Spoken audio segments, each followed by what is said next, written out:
નમસ્કાર, હું ડૉક્ટર શિરીષ કોડી, પ્રમુખ ક્લિનિક છોટાઉદેપુર.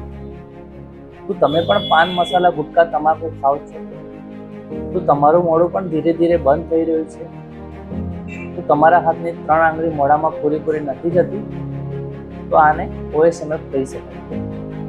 તમાકુ ગુટકામાં રહેલા કેમિકલ્સ તમારા ગાલની અંદરની ચામડીને પથ્થર જેવી કઠણ બનાવી દે છે. તેને મેડિકલની ભાષામાં OSMF કહેવાય છે. આને આજે ને અત્યારે નહીં છોડો તો સમય જતાં એ કેન્સરમાં પણ પરિવર્તિત થઈ શકે છે. મોઢું ધીરે ધીરે નાનું થતું જાય છે, પૂરેપૂરું ખુલતું નથી.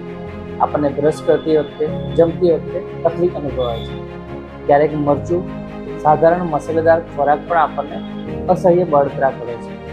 ગાલની અંદરની ચામડી સફેદ ડાઘા પડે છે, લીટા જોવા મળે છે. તો ચાલો શું કરી શકીએ?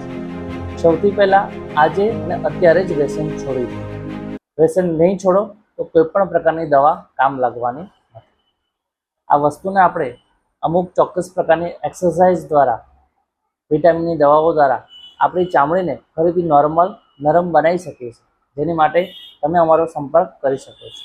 વ્યસન છોડવું એ અઘરું છે, પરંતુ કેન્સરની સામે લડવું એ એનાથી પણ વધારે અઘરું છે. તો આ રીલ, આ વિડીયો તમારા એવા મિત્રોને શેર કરો જેના પોકેટ્સમાં હંમેશા તમાકુ, ગુટકા, સોપારી જોવા મળે છે. Thank you.